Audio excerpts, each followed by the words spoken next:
Bismillahirrahmanirrahim. The today's topic of discussion is cardinal signs of inflammation.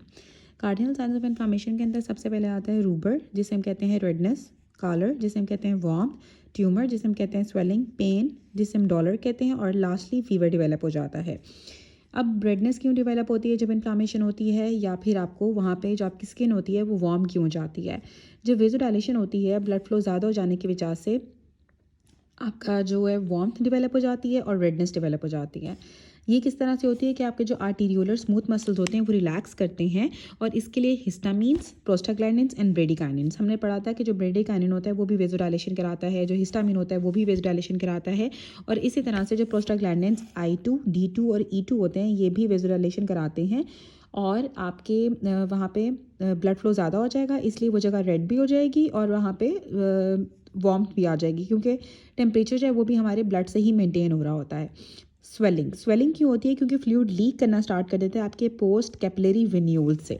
जो आपके capillaries के बाद जो विन्यूल्स होते हैं उनसे फ्लूइड लीक करता है आपकी इंटरस्टिशियल स्पेसेस के अंदर, जो आपके सेल्स के दरमियान में स्पेसेस होती हैं वहाँ पे फ्लूइड लीक करना स्टार्ट कर देता है, और ये एक एक्सुडेटिव फ्लूइड होता है जो आपके इन्फ्लामेशन के अंदर डेवलप होता है। एक्सुडेटिव फ्लूइड वो होता है जिसके अंदर आपकी प्रोटीन्स वगैरह भी होती हैं। की मीडिएटर्स जो होते हैं स्वेलिंग के वो भी हिस्टामीन है, और साथ आपका टिश्यू डैमेज है। जब हिस्टामीन रिलीज़ होता है तो आपकी एंडोथेलियल सेल्स की कॉन्ट्रैक्शन कराता है, आपकी वास्कुलर परमेबिलिटी को भी ज़्यादा करता है, साथ वेज़ोडाइलेशन कराता है, और आपके जो एंडोथेलियम के सेल्स होते हैं उनकी कॉन्ट्रैक्शन कराता है, जिसकी वजह से स्वेलिंग डेवलप हो जाती है at the site of inflammation. Tissue damage किस वजह से होता है? क्योंकि आपके एंडोथीलियल सेल की डिस्ट्रप्शन हो जाती है। जब एंडोथीलियल सेल्स की डिस्ट्रप्शन होगी, आपके ब्लड वेसल्स के सेल्स की डिस्ट्रप्शन हो जाएगी, तो फ्लूइड लीक करना स्टार्ट कर देगा आपकी सराउंडिंग्स के अंदर, और आपको स्वेलिंग डेवलप हो जाएगी। स्वेलिंग इसीलिए हो रही है क्योंकि फ्लूइड डेवलप हो रहा है आपके सराउंडिंग टिश्यूज़ में, आपके इंटरस्टिशियल स्पेस के अंदर। सेल से, आपके ब्लड वेसल से फ्लूइड बाहर निकल के आपके इंटरस्टिशियल स्पेस के अंदर आ गया है। अब एंडोथेलियम का डैमेज हो गया है तो इसका मतलब है कि अब फ्लूइड ने बाहर निकलना है और वो स्वेलिंग डेवलप कर देगा। अब दो चीज़ें हैं जो कि स्वेलिंग करा रही, हिस्टामीन और टिश्यू डैमेज, और तीन चीज़ें थी जो वेज़ोडाइलेशन करा रही थी, जिसकी वजह से रेडनेस डेवलप हो रही थी, या वार्म डेवलप हो रही थी, जिसमें आपका हिस्टामीन था, हमारा प्रोस्टाग्लैंडिन्स था। प्रोस्टाग्लैंडिन्स में हमारे I2, D2 और E2 तीनों वेज़ोडाइलेशन कराते हैं, और साथ ब्रेडिकाइनिन भी वेज़ोडाइलेशन कराती है।